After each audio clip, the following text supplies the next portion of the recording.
Hello दोस्तों। तो चलिए फिर से सुनते हैं कहानी का अगला भाग, part 12, the girl in room 105। चलिए सुनते हैं कहानी।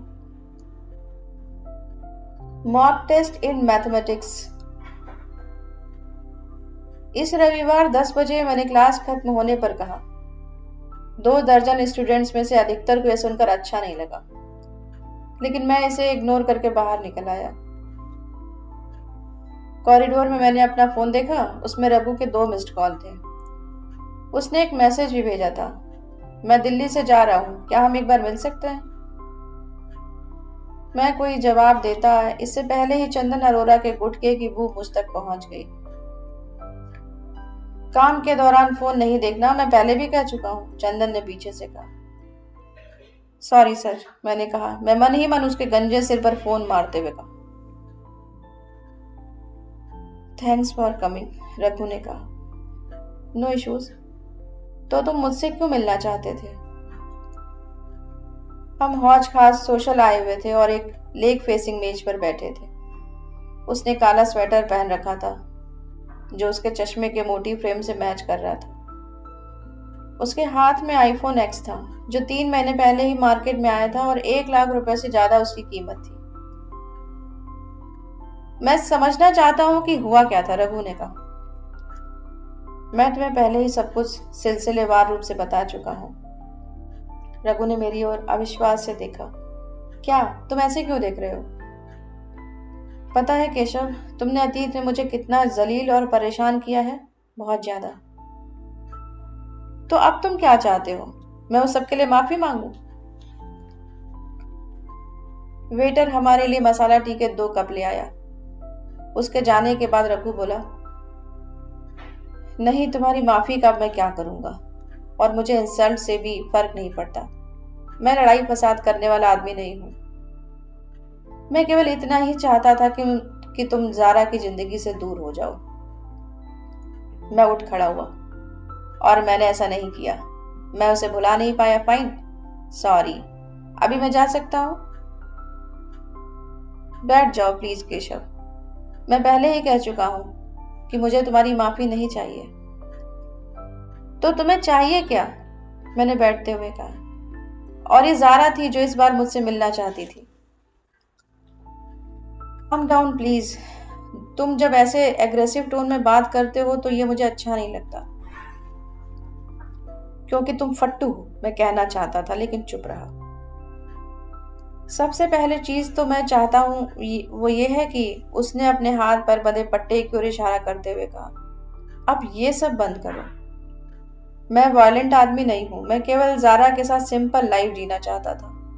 हे, तुम ये कहना चाह रहे हो कि ये सब मैंने करवाया है?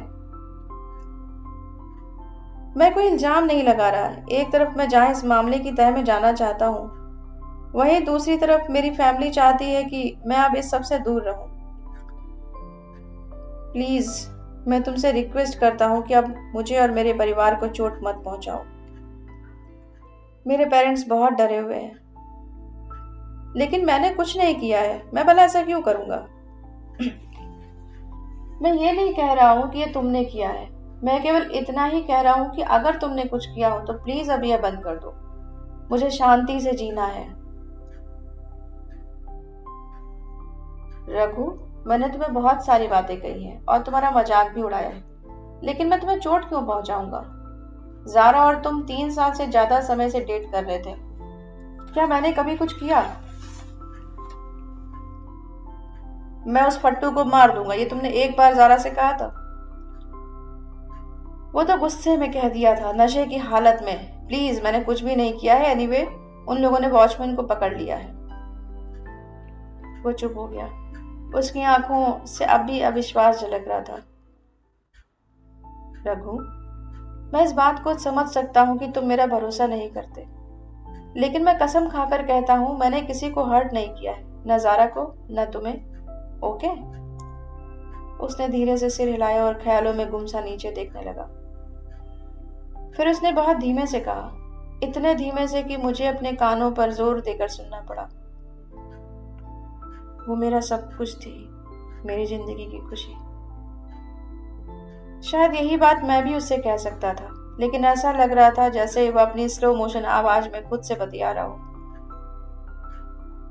सिलिकॉन वैली से कुछ इन्वेस्टर्स मुझे बुला रहे थे। मैं हमेशा से वहां जाना चाहता था, लेकिन ज़ारा राजी नहीं हुई। वो अपनी पीएचडी बीच में नहीं छोड़ना चाहती थी। वो कश्मीर जाकर पढ़ाना चाहती थी, राइट? मैंने कहा। जब हम साथ थे तब वो मुझसे यही कहा करती थी। हाँ, और फाइनली मैंने उसे कन्विंस कर लिया था और हमने अमेरिका में कुछ साल बिताने का फैसला ले लिया था, जिसके बाद हम कश्मीर जा सकते थे। उसे कुछ ही महीनों में अपनी पीएचडी मिलने वाली थी और हम सैन फ्रांसिस्को जाने को तैयार थे। मैंने तो माउंटेन व्यू में अपार्टमेंट भी देख लिए थे, लेकिन अब उसका गला रुंध गया और उसने अपना चेहरा हथेलियों में छिपा लिया। वो धीरे धीरे सुबकने लगा। रेस्टोरेंट में बैठे दूसरे लोग हमें हैरत से देखने लगे। वो ऐसे रो रहा था जैसे उसे किसी की कोई फिक्र ही ना हो। मुझे डर लगने लगा कि कहीं लोग मुझे किडनैपर ना समझ लें, और इसलिए मैंने उसके हाथ में टिश्यूज थमा दिए। थैंक यू, उसने पेपर नैपकिन से अपना चेहरा पोंछते हुए कहा। मैंने कुछ भी नहीं किया है, क्या तुम मेरा भरोसा करोगे? रघु, मेरी आंखों में देखकर बात करो। मैं भरोसा करता हूँ, उसने आखिरकार मेरी आंखों से आंखें मिलाते हुए कहा। गुड, मैंने कहा। मुझे तुमसे कोई शिकायत नहीं है, अब नहीं है। सॉरी, मेरे पेरेंट्स घबराए हुए हैं। उन्होंने सिक्योरिटी सर्विस हायर कर ली है। जब मैं ऑफिस जाता हूँ तो वे नर्वस हो जाते हैं। हम सभी बहुत डर गए हैं। मैं समझ सकता हूँ, लेकिन मुझे इस सब में कोई दिलचस्पी नहीं है, सिवाय क्या? मुझे तुम्हारी मदद चाहिए। कैसी मदद? ये मालूम करने में कि ज़ारा का कत्ल किसने किया। मैं भी इसमें पुलिस की मदद कर रहा हूँ। तुम पुलिस की मदद कर रहे हो? लेकिन पुलिस तो कह रही है कि वॉचमैन ने ये सब किया है। हो सकता है उसने या नहीं किया हो।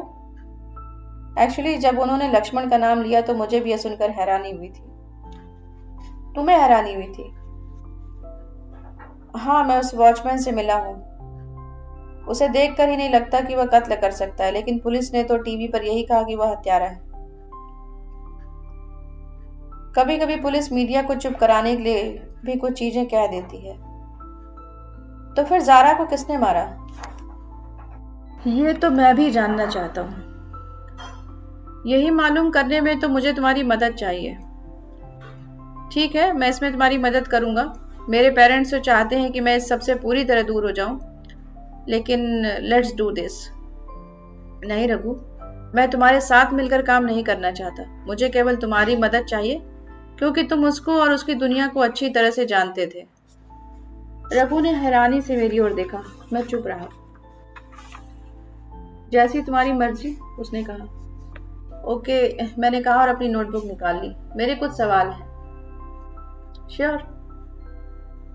सबसे पहले, तुमने वॉचमैन का नाम सुना तो तुम्हें हैरानी क्यों हुई? क्योंकि यह सुनने में ही सही नहीं लग रहा था। हाँ, ये सच है कि ज़ारा ने लक्ष्मण की शिकायत की थी, लेकिन उसके बाद से वह कई बार उससे माफी भी मांग चुका था।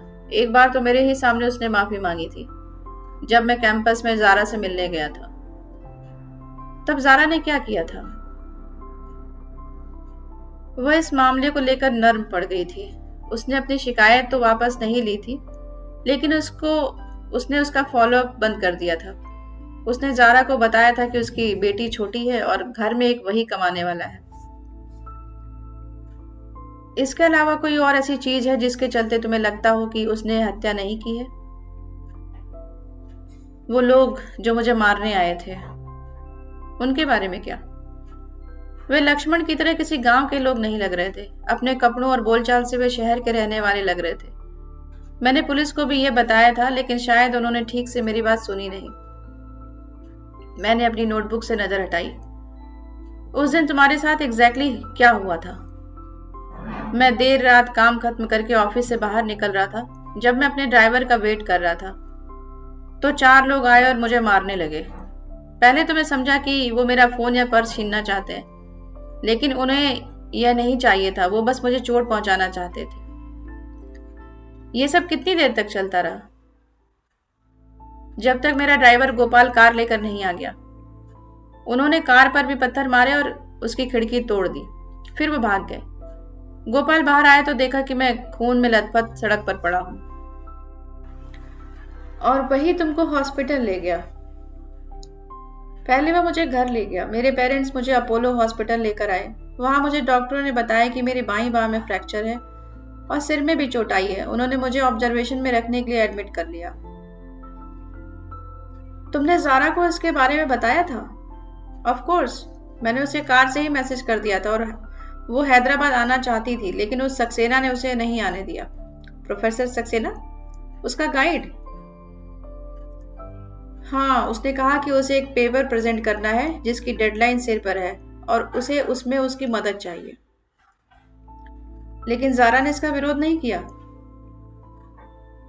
जहां तक मैं जारा को जानता हूं, वो ऐसी बातें बर्दाश्त नहीं करती थी। हाँ, वो इसके बावजूद आना चाहती थी, लेकिन मैंने उसे रोक दिया। उसकी फाइनल थीसिस का अप्रूवल 3 महीने बाद ही था। ऐसे में सक्सेना को क्यों नाराज करना? एक वेटर हमारे इर्द गिर्द मंडराने लगा, उस उम्मीद में कि हम शायद चाय के अलावा भी कुछ और ऑर्डर करें। एक अंडा भुर्जी और पाव, मैंने कहा। और रघु, तुम्हारे लिए? वेज में क्या है? कुछ भी हल्का फुल्का, उसने कहा। आखिरकार उसने एक वेजिटेरियन क्लब सैंडविच मंगवाई। दुनिया में इससे ज्यादा बोरिंग डिश कोई दूसरी नहीं हो सकती थी। क्या तुम हॉस्पिटल से भी जारा के टच में थे? पूरे समय। तो वह क्या बातें किया करती थी? अगर तुम्हें यह बताने में कोई हर्ज न हो तो।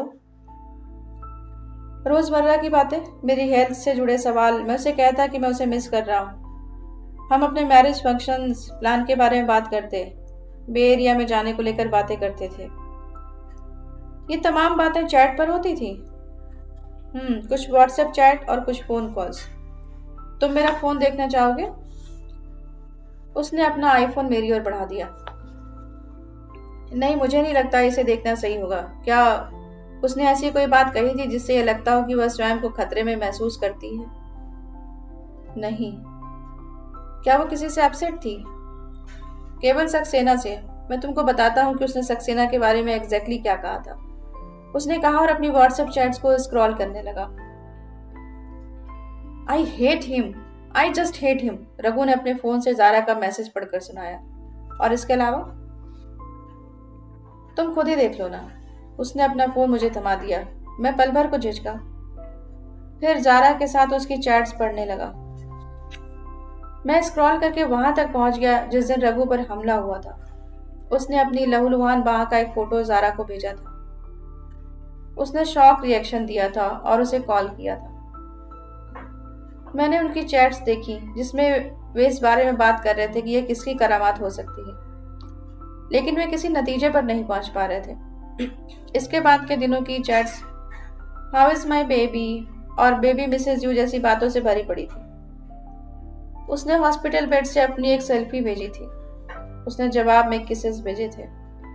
साथ ही वादा किया था कि वह जल्द ही हैदराबाद में उससे मिलने पहुंचेगी। अगले दिन जारा ने अपने मैसेज में प्रोफेसर सक्सेना को एस होल कहा था। रघु ने जवाब में कहा था, उसको अभी मत भड़काओ, बस 12 हफ्ते और निकाल लो, फिर हमें जिंदगी में कभी उसकी शक्ल नहीं देखनी पड़ेगी। जारा के जन्मदिन से पहले वाली रात को रघु ने अपनी बाह के पट्टे पर एक मैसेज लिखकर सेल्फी भेजी थी। तुम्हारे जन्मदिन पर तुमसे दूर होने का दर्द इस फिजिकल पेन से कहीं ज्यादा है। इस पर जारा ने जवाब दिया था, काश मैं अभी वहां तुम्हारे साथ हो पाती। जब आप किसी के साथ रिलेशनशिप में हो चुके होते हैं तो आप कभी भी इस बात की कल्पना ही नहीं कर सकते कि वह व्यक्ति किसी और के साथ भी इंटीमेट हो सकता है। मैं मन ही मन चाह रहा था कि मुझे यह सब नहीं देखना पड़े। शांत बने रहने के लिए मैंने गहरी सांस ली। मैंने फोन को और स्क्रॉल डाउन किया।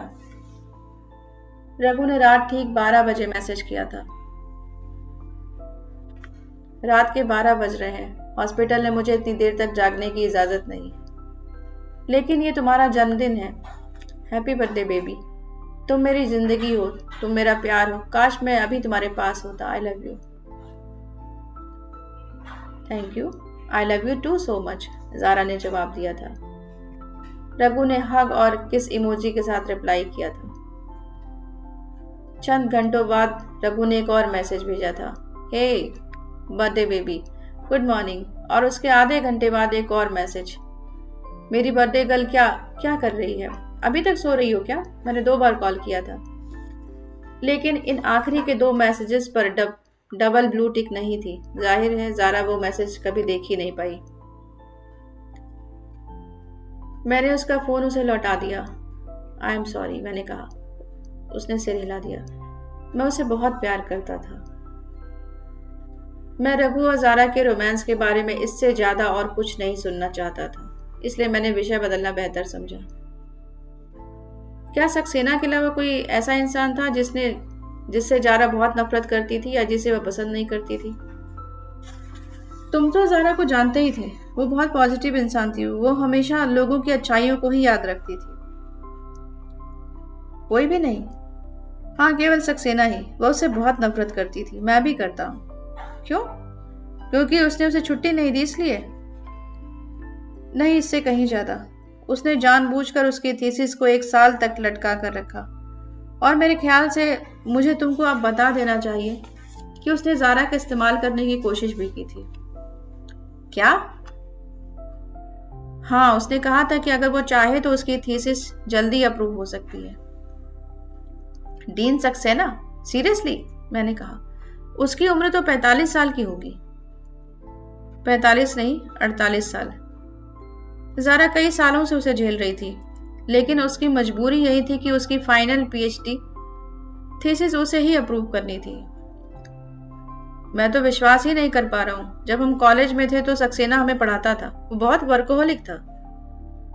जब लोगों के पास किसी के नसीब का फैसला करने की ताकत आ जाती है तो उनका एक दूसरा ही चेहरा दिखाई देने लगता है। ये तो शॉकिंग है। जारा ने कभी इसकी शिकायत नहीं की। अपने पीएचडी गाइड से पंगा लेना आसान नहीं होता। आपकी सालों की मेहनत मिट्टी में मिल सकती है। आपका करियर भी तबाह हो सकता है। एक बार उसने फ्रस्ट्रेशन में मुझे एक ईमेल लिखा था। ईमेल? हाँ, कोई 1 साल हो गया होगा। रुको दिखाता हूँ। वो अपने फोन पर थोड़ी देर तक कुछ करता रहा, फिर बोला, अपना ईमेल चेक करो। मैंने रघु को लिखा। जारा का वो ईमेल पढ़ा। उसके ब्यौरे पढ़कर मेरा मुंह खुला का खुला रह गया। सिक, व्हाट अ बास्टर्ड, मैंने कहा। उस समय मुझे भी ठीक यही महसूस हुआ था, रघु ने कहा। अगर जारा का करियर दांव पर नहीं लगा होता तो मैं पर्सनली उसकी शिकायत करता। कुछ और ऐसा है जो तुम मुझे बताना चाहोगे? मैंने कहा। हाँ, तुम सिकंदर को जानते हो? जारा का सौतेला भाई। मैंने उसे कब्रिस्तान में देखा था। हाँ, वो कश्मीर में गलत किस्म के लोगों के साथ उठता बैठता है। जारा उसे हमेशा उससे कहती थी कि वह ये सब छोड़कर कोई अच्छी सी नौकरी कर ले। किस तरह के लोग? ये तो मुझे नहीं बताती थी। तुम तो जानते ही हो वो कैसी थी। आप कोई चीज बताने के लिए उस पर दबाव नहीं बना सकते थे, खास तौर पर उसके घर परिवार से जुड़े मामलों में। तो तुम्हें इस बारे में कैसे पता चला? मैंने 1-2 बार उसे फोन पर सिकंदर को झड़कते हुए सुना है। वो उसे यही कहती थी कि उसे अब सही रास्ते पर चलना चाहिए वगैरह वगैरह, लेकिन वह मेरे सामने उससे मिलने या बात करने से बचती थी। ठीक है, शुक्रिया, मैंने कहा। और कुछ? मैंने सिर हिला दिया। रघु जाने के लिए उठ खड़ा हुआ। तुम्हारे पास मेरा नंबर है? जो भी अपडेट्स हो मुझे बताते रहना। मैं कोशिश करूंगा। शुक्रिया। और किसी चीज की जरूरत हो तो मुझे बताना, रघु ने कहा। वेटर बिल लेकर आया। रघु ने अपने सेंचुरियन अमेरिकन एक्सप्रेस कार्ड से बिल चुकाया। आप और कुछ लेना चाहेंगे सर? रघु के जाने के बाद वेटर ने कहा। 3 लार्ज विस्की। नीट, मैंने कहा। मैं अकेला बैठकर शराब पीने लगा। मेरे साथ जारा की यादों के अलावा और कोई नहीं था। तो दोस्तों, उम्मीद है आपको कहानी पसंद आ रही होगी, और पसंद आ रही है तो प्लीज़ लाइक कीजिए, शेयर कीजिए, सब्सक्राइब कीजिए and press the bell icon, जिससे आपको सभी नोटिफिकेशन मिलते रहें। और सुनते रहिए कहानी, बने रहिए हमारे साथ। Story time with Aarti. Thank you so much.